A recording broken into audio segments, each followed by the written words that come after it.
오늘도 이른 아침에 주님께 나와 예배하시는 여러분 한 분 한 분을 주님의 이름으로 축복드립니다. 우리 다 같이 찬송가 204장, 통일 찬송가 379장 주님께 올려드리심으로 4월 3일 새벽 예배를 시작하도록 하겠습니다.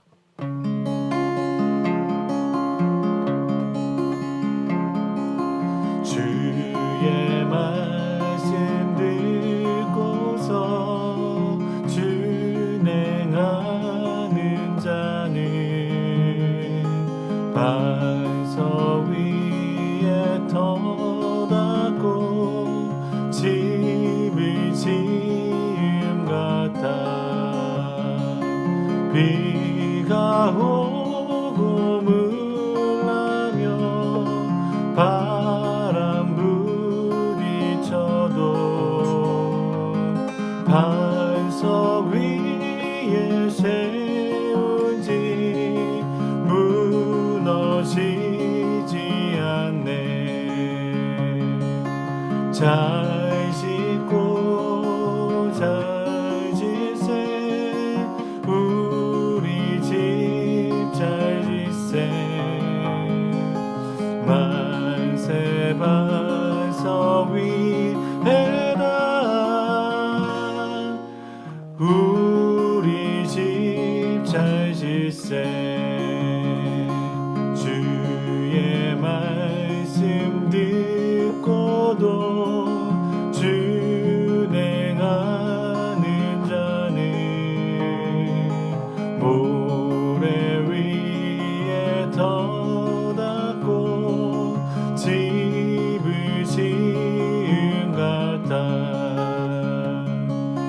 비가 오고 물나며 바람 부딪힐 때 모래 위에 세운 집 크게 무너지네. 잘 짓고 잘 짓세 우리 집 잘 짓세. 만세 반석 위에다 우리 집 잘 짓세. 세상 모든 사람들 집을 짓는 자는 반석 위가 아니면 모래 위에 짓네. 우리 구주 오셔서 지은 상을 줄 때 세운 공로 따라서 영영상법 주네. 잘 짓고 잘 짓세 우리 집 잘 짓세. 만세 반석 위에다 우리 집 잘 짓세.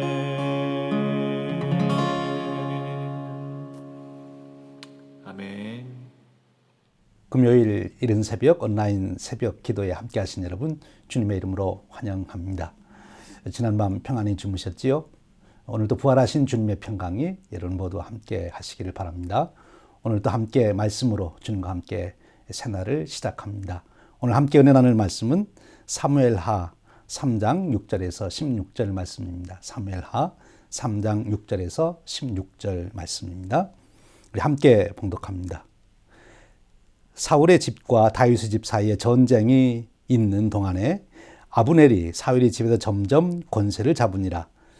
사울에게 첩이 있었으니 이름은 리스바요 아야의 딸이더라. 이스보셋이 아브넬에게 이르되 내가 어찌하여 내 아버지의 첩과 통관하느냐 하니 아브넬이 이스보셋의 말을 매우 분하게 여겨 이르되 내가 유다의 개머리냐?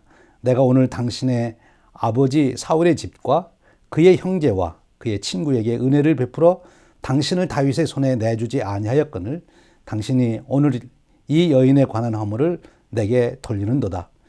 여호와께서 다윗에게 맹세하신 대로 내가 이루게 하지 아니하면 하나님이 아브넬에게 벌 위에 벌을 내리심이 마땅하니라. 그 맹세는 곧 이 나라를 사울의 집에서 다윗에게 옮겨서 그의 왕위를 단에서 부엘세바까지 이스라엘과 유다에 세우리라 하신 것이니라 하매 이스보셋이 아브넬을 두려워하여 감히 한마디도 대답하지 못하니라. 아브넬이 자기를 대신하여 전령들을 다윗에게 보내어 이르되 이 땅이 누구의 것이니까? 또 이르되 당신은 나와 더불어 언약을 맺사이다. 내 손이 당신을 도와 온 이스라엘이 당신에게 돌아가게 하리이다 하니 다윗이 이르되 좋다. 내가 너와 언약을 맺거니와 내가 네게 한 가지 일을 요구하노니 나를 보러 올 때에 우선 사울의 딸 미가를 데리고 오라. 그리하지 아니하면 내 얼굴을 보지 못하리라 하고 다윗이 사울의 아들 이스보셋에게 전령을 보내 이르되 내 처 미가를 내게로 돌리라. 그는 내가 전에 블레셋 사람의 표피 100개로 나와 정원한 자니라 하니 이스보셋이 사람을 보내 그의 남편 나이스의 아들 바디엘에게서 그를 빼앗아 오매 그의 남편이 그와 함께 오며 오되 울며 바울임까지 따라왔더니 아브넬이 그에게 돌아가라 하매 돌아가니라. 이 말씀은 살아계신 하나님께서 오늘도 그의 사랑하는 자녀들에게 주시는 은혜의 말씀입니다. 아멘. 사울이 죽고 난 후에 이스라엘 나라는 크게 둘로 나눠지게 됩니다. 한 그룹은 다윗을 중심으로 유다 지파가 함께 힘을 모아서 지금 헤브론에 거점을 두고 있고요. 또 한 그룹은 사울 왕이 통치할 때 군권을 장악했던 넬의 아들 아브넬이 바로 사울의 아들 이스보셋을 왕위로 옹립하고 실권을 갖고 전국을 이끌어가고 있습니다.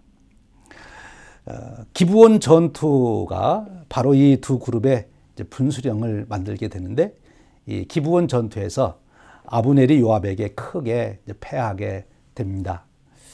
반면 유다 장군 요압은 크게 승리는 하지만 자기의 사랑하는 동생 아사엘을 아브넬에 의해서 잃게 됩니다.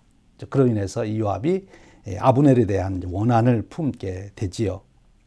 이렇게 남북이 지금 팽팽하게 맞서고 있습니다. 어느 쪽으로 힘이 기울어질 것인지 숨막히는 전국이 되고 있습니다. 통일왕국을 꿈꾸는 다윗. 바로 이 시점에서 다윗이 해야 할 일은 무엇이 되겠습니까? 우리가 생각해 보면 크게 다윗은 세 가지를 지금 해결해야 하고 그는 이렇게 세 가지를 준비하고 있는 것으로 보입니다. 첫째는 북쪽의 군사력이 문제입니다. 남쪽에 자기가 지금 왕으로 세움을 받고 있긴 하지만 북쪽 아브넬의 군사력과 비교해 보면 아직도 자기들이 열세인 것을 알게 됩니다. 어떻게 북쪽의 군사력을 다룰 것이냐 하는 문제죠. 둘째로는 다윗의 내부 결속입니다.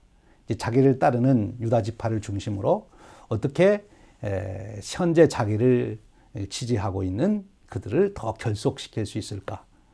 그리고 어쩌면 다윗에게서는 가장 큰 관심이 되는 이스라엘 백성들의 민심입니다. 이스라엘 모든 지파가 다 다윗을 왕으로 이렇게 여기고 따라야 되는데 어떻게 그 일을 만들어 갈 것인가. 이 문제를 놓고 지금 다윗은 고민하고 있지요. 특별히 바로 이 민심을 놓고 생각할 때 만일 다윗이 북쪽과 이 전투를 벌여서 그들을 군사력으로 장악하게 된다면 많은 피를 흘리지 않겠습니까? 그렇게 되면 결국 전쟁에 나와서 전쟁을 한 그 북쪽에 있는 지파들, 또 그 남편이나 아들을 잃은 사람들, 그 사람들이 후일에 다윗이 통일 왕국을 이룬다 한들 다윗을 기뻐하고 다윗을 따르겠느냐 하는 거예요. 지금 이 통일을 이루는 과정에서 다윗은 어떻게 해서든지 민심을 얻어서 온 백성이 정말 군사력 아의 통일이 아니라 그들이 신앙 안에서 마음으로 함께 통일을 이루고 평화를 누리는 그런 나라를 세우는 것, 그것이 이제 다윗의 꿈인 것이지요. 그래서 다윗은 지금 노심초사 이 문제를 생각하고 있는 것입니다. 어떻게 하면 백성들의 마음을 얻을 수 있을 것인가 하는 거지요. 다윗은 바로 헤브론에 거점을 두고 그 헤브론에서 지금 유다 지파의 절대적인 지지를 받고 있습니다만 여기서 이 문제를 놓고 이제 기도하며 준비하고 있다 이렇게 생각할 수 있습니다. 근데 3장으로 넘어가서 3장 1절에 보면 이제 이 정세가 변하게 되는, 이 정세가 새로운 국면을 맞이하는 그런 말씀을 우리가 보게 됩니다. 3장 1절에 이렇게 말씀합니다. 사울의 집과 다윗의 집 사이에 전쟁이 오래매 다윗은 점점 강하여 가고 사울의 집은 점점 약하여 가니라. 지금 남쪽 다윗 헤브론에서 일어난 일과 이제 북쪽 이스라엘 아브넬이 실권을 가지고 움직이는 이 북쪽에서 일어나는 일을 우리가 한번 살펴볼 필요가 있습니다. 하나님은 어떻게 지금 다윗을 인도하고 계시는가? 또 하나님은 기도하면서 하나님의 그 인도하신 손길을 따라서 어떻게 통일왕국, 평화로운 통일왕국을 이루기 위해서 준비해 가고 있는가? 이 다윗의 이 모습 속에서 오늘 우리가 인생을 살아가며 또 이 어려운 때를 어떻게 우리가 보내야 되는지 우리의 믿음과 지혜를 배우게 됩니다. 다윗은 3장 이제 2절, 5절 이렇게 가보면 이렇게 표현하고 있습니다. 이 다윗이 헤브론에서 아들을 6명을 낳게 됩니다. 그런데 그 6명의 아들이 어머니가 6명이에요. 그러니까 6명의 처로부터 6명의 아들을 얻게 되었다. 이렇게 이제 표현하고 있습니다. 그러니까 다윗이 지금 새로운 나라를 세우는 그 과정에서 지금 아들을 낳는 일에 힘쓰고 있는 것을 보게 됩니다. 이것이 과연 무엇을 의미하는 것일까요? 그것은 바로 다윗이 지금 자기가 왕으로 있는 그 지역을 안정시키고 있는 것입니다. 전쟁에 나가지를 않아요. 아들을 낳기 위해서. 그리고 또 그 아들을 낳는데 한 부인으로부터만이 아니라 6명의 아내로부터 6 아들을 낳는데 그 당시로 돌아가서 오늘날 우리의 가치관이나 오늘 우리의 이 시대를 살아가는 입장에서 보면 어찌 그럴 수 있느냐 하지만 그 당시로 돌아가서 본다면 다윗은 지금 6명의 아내를 통해서 각 6 지역을 잘 안정시키고 있는 거예요. 각 지역의 이제 지파의 또 그 지역의 이제 지도자들이 바로 자기 속해 있는 자기 지역의 사람이 바로 다윗의 아내가 되고 또 그로 인하여 아들이 나왔다. 그게 서로 이제 결속이 되어가는 것을 보지요. 그런가 하면 오늘 우리가 읽은 본문으로 읽은 3장 6절 이하에서는 이제 북쪽 이스라엘의 정국이 소개되고 있습니다. 6절에 보면 이렇게 말씀하고 있어요. 사울의 집과 다윗의 집 사이에 전쟁이 있는 동안에 아브넬이 사울의 집에서 점점 권세를 잡으니라.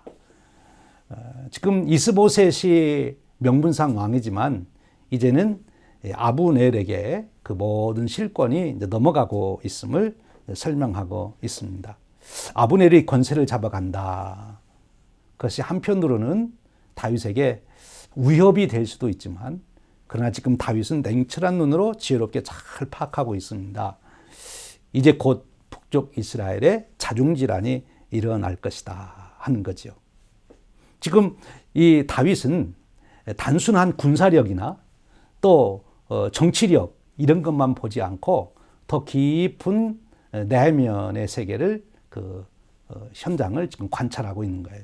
다시 말하면 북쪽에 지금 아브넬이나 이스보셋의 도덕성, 윤리성을 한번 보는 것입니다. 그리고 그들의 신앙을 지금 보고 있는 것입니다. 아브넬이 점점 권세의 맛을 보게 되면 명분상 서 있는 이스보셋을 무시하게 될 것이고 그리고 아주 전혀 누구도 개의하지 않는 그런 권세를 부릴 것이다. 이제 폭군은 그런 모습을 볼 것이다 하는 거죠. 그러면 반드시 나라는 문제가 생기게 되는 것입니다.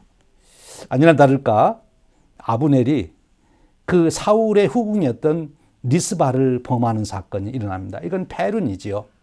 자기가 섬기던 주군의 왕의 철을 범했다. 이거는 정말 있을 수 없는 그런 일이 이제 벌어난 거지요. 이 일로 인하여 이스보셋이 아주 너무 부끄럽게 되니까 이제 아브넬에게 불평을 합니다. 내가 어찌하여 내 아버지 첩과 통관하느냐. 그랬더니 아브넬이 이제 본색을 드러내는 거죠. 내가 유다의 개머리냐 이렇게 얘기하면서 내가 어떻게 너를 왕 위에 세웠는데 나한테 감히 이럴 수가 있느냐. 그러면서 이제 이스보셋과 아브넬이 결렬이 되는 그런 모습이 보입니다. 지금 남쪽에서는 다윗은 백성들을 잘 보살피고 평화를 유지하고 서로의 긴밀한 관계, 아주 밀접한 결속을 지금 다지고 있는데 북쪽에서는 이제 권력 싸움이 일어나가지고 나라가 이제 문제가 되는 거예요. 여러분 일반 백성들 입장에서 보면 지도자들의 권력 싸움은 원하지 않습니다. 지도자들의 권력 싸움은 백성들이 식상해 하는 거죠. 백성들이 원하는 것은 정말 평화로운 나라를 원하는 것인데 이 지도자들의 권력 싸움으로 인해서 나라가 지금 다 지금 어수선하고 서로 위기를 느끼고 그런 관계에 들어가게 있는 거지요. 그러니까 지금 백성들의 마음은 점점 떠나는 거예요. 이스보셋에게서도 떠나고 아브넬에게서도 떠나고 이제 아브넬이나 이스보셋이 좀 강력한 서원군의 그런 권력을 가졌지만 참 백성들을 돌보는 그런 지도자가 된다면 굳이 남쪽 지파가 옹호하는 다윗을 왕으로 안 할 수도 있는데 지금 자기들이 바라보고 있는 이스보셋이나 아브넬이 서로 권력 싸움을 하고 있으니까 이 북쪽 백성들의 마음은 지금 흔들리기 시작한 것입니다. 사실 다윗은 이때를 기다리게 된 거죠. 다윗은 압니다. 단순히 군사력이나 정치력만 가지고 되는 것이 아니라 그 지도자의 도덕성, 더 나아가서는 그들의 신앙이 결국 백성들의 마음을 사게 되고 백성들의 마음을 살 때 국가를 안정시키고 국가를 든든하게 세워갈 수 있다고 하는 것. 그것을 다윗은 누구보다도 잘 아는 거예요. 지금 자기는 그런 원칙을 따라서 신앙을 지키고 또 백성들을 도우는 그런 왕으로서의 위치를 갖고 나가고 이제 북쪽은 바로 그런 것이 다 상실돼서 스스로 붕괴되는 그런 것을 지금 보고 있는 거죠. 여기서 다윗은 놀라운 지혜를 하나를 냅니다. 이제 아브넬이 이스보셋이 자기를 책망하게 되니까 이제 서운해가지고 이제 홧김에 이제 그런 거죠. 내가 이제 이 나라를 다윗에게 내가 넘길 거다. 그리고 다윗에게 전령을 보냅니다. 내가 당신에게 이 나라를 다 바치겠습니다. 다윗은 너무 지금 절호의 기회잖아요. 그런데 선뜻 그래라 하질 않고 조건을 겁니다. 지금 북쪽에 있는 자기의 처음 아내가 되는 미갈을 내게 데려와라. 그 미갈이 원래 내 아내였다. 이것은 북쪽 이스보셋이나 아브넬에게는 굉장한 숙제가 되는 것이고 또 그 사건은 온 이스라엘 사람들이 다윗을 사모하고 흠모하게 만드는 놀라운 사건이 되는 거예요. 우선 이 미갈을 다윗이 돌본다는 것 이거 하나로서 지금 다윗이 그 어려운 중에도 자기의 옛 아내를 생각하고 있다. 이것이 일반 백성들에게는 따뜻하게 느껴졌을 것 같아요. 다윗은 자기 정치 권력만을 위해서 인정사정 없는 사람이 아니고 그 옛날 자기 아내를 생각하고 있구나. 그 다윗을 인간적으로 흠모할 수 있게 되는 거지요. 그리고 북쪽에도 지금 이 이스보셋과 미갈이 지금 사울의 아들과 딸이지 않습니까? 그런데 미갈을 데려오게 되면 사울을 따르던 중에 미갈 쪽으로 힘이 함께 있던 사람들은 다윗에게 올 가능성이 많습니다. 그러니까 사울 왕의 아들과 딸의 힘을 갈라놓는 거지요. 그럼으로써 이제 이스보셋의 힘이 영향력이 약화되는 거죠. 다윗의 놀라운 지혜지 않습니까? 그리고 이제 아브넬은 나라를 바치겠다고 했으니까 뭐 이 미갈 데려오라는 것이 뭐 그렇게 어렵겠습니까? 그런데 그 일을 통해서 이스보셋과 아브넬은 완전히 이제 갈라지게 되는, 또 북쪽에 있는 그래도 그동안 명분이 이스보셋이 왕이었기 때문에 왕에게 충성하려고 하는 마음이죠. 누가 왕인지 관계없이 나는 왕에게 충성합니다. 그런 신하들.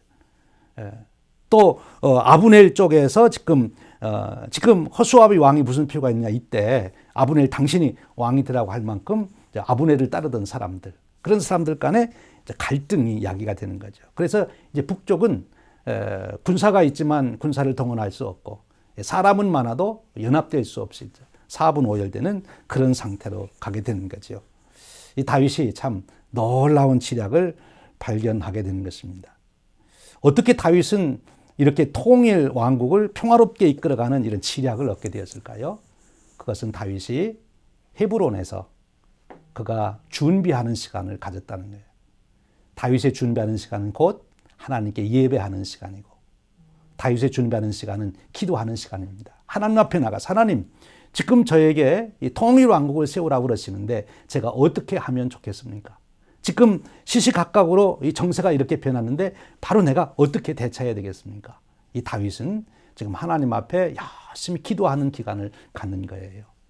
여러분, 우리가 어려운 일을 당할 때 또 급하게 움직이지 않고 기도하는 시간, 내 자신을 살펴보고 형편을 살펴보고 하나님 어떻게 하면 좋겠습니까? 이렇게 물으며 하나님의 인도하심을 기다리는, 하나님의 때를 기다리는 인내가 우리에게 필요한 거예요. 기도 기간이 필요하다 하는 것입니다. 여러분, 요즘에 우리가 이 코로나19로 인해 많은 어려움을 겪고 있습니다. 비즈니스도 어렵고 직장도 어렵고 또 개인적으로도 어렵습니다. 제 생각으로는 이 질병으로 인한 어려움도 우리에게 큰 어려움이지만 이제 계속 뒤따라올 경제적인 어려움이 어쩌면 우리에게 더 큰 어려움이 되지 않겠나, 이런 생각을 갖습니다. 그렇게 되겠지요. 여러분, 이때 이 시기를 우리가 준비의 시기로 가지시기를 원합니다. 성경이 우대한 인물들은 다 다급할 때, 힘들 때 그 시간을 무의미하게 보내지 아니하고 그 시간을 정말 앞을 준비하는 준비 기간으로 삼았어요. 그래서 자기 자신을 돌이켜보고 하나님의 뜻을 생각하고 그리고 기도하며 준비한 것이지요. 최근에 빌 게이츠가 오픈레더를 통해서 이 코로나19를 직면하고 있는 이 상황에서 자신의 이제 생각을 글로써 발표를 했습니다. 그가 이 상황을 성찰하면서 13가지를 자기가 새롭게 생각하게 됐다, 그렇게 얘기를 하지요. 이 코로나19는 모든 사람들이 평등한 것을 가르쳐주고 서로가 연결되어 있다는 것을 가르쳐주고 우리 건강이 얼마나 소중한지를 깨닫게 해줬고 우리 인생은 짧다는 것을 인식하게 해줬다. 그리고 우리 사회가 너무 물질 위주로 변해 있었다고 하는 것도 깨닫게 해주고 가족이 얼마나 소중한지, 그리고 정말 우리가 해야 될 진짜 일은 서로를 보살피고 서로 보호하고 서로에게 보탬이 되는 그런 삶을 사는 것 아니냐. 그리고 이 코로나19는 시간의 종말에 대한 것도 생각해 보겠다는 거예요. 그 지구가 병들고 있다는 것. 그리고 모든 난관이 지나간 데에는 평온이 올 수도 있다는 것도 생각하게 되었다. 그래서 그 빌 게이츠는 그렇게 말해요. 많은 사람들이 코로나19 바이러스를 거대한 재앙으로 보지만 저는 위대한 교정자로 봅니다. 즉, 이 빌 게이츠는 지금 이 상황에서 자기가 지금까지 살아온 삶, 앞으로 살아갈 삶, 자기가 앞으로 무엇을 위하여 살아가야 될 것인가를 깊이 생각해 보는 시간을 갖고 있다는 증거지요. 여러분, 그렇습니다. 우리 인생에 어려움이 올 때가 있습니다. 아직은 행동으로 옮길 수 없는 상황일 수 있습니다. 그러나 그때는 무의미한 시간이 아닙니다. 그때는 바로 준비하는 시간입니다. 기도하는 시간입니다. 저는 분명히 그러리라고 봅니다. 이번 코로나19 위기 지나면 많은 기업들이 어려워지고 도산하고 또 심지어 나라도 어려워지는 나라가 있을 거예요. 그러나 이번 코로나 위기를 지나면 오히려 더 성장하는 기업도 생기고 오히려 더 튼튼해지는 나라도 생길 것이라고 봅니다. 교회도 그렇습니다. 이번 위기를 통해서 어려워지는 교회도 있지만 이번 위기를 통해서 오히려 교회가 부흥하는 교회도 분명히 있을 거라는 거예요. 어디에 그게 달려있느냐? 이 기간에 우리가 하나님께서 우리를 어디로 인도하시는지 기도하며 그것을 살펴보며 그리고 그 인도하심에 순종하여 나오고자 할 때, 그 결단으로 그 준비의 시간을 보낼 때 바로 하나님은 이 고난의 시기를 통과한 후에 우리로 하여금 새로운 세상을 열 수 있는 축복을 주시리라 믿습니다. 사랑하는 여러분, 오늘도 우리가 이 고난의 시간을 고난으로 보내지 않고 우리 새로운 세상을 여는 준비의 시간으로 삼는 그런 축복이 바로 저와 여러분의 오늘 하루가 되시기를 주님의 이름으로 축원드립니다. 우리 함께 기도하겠습니다.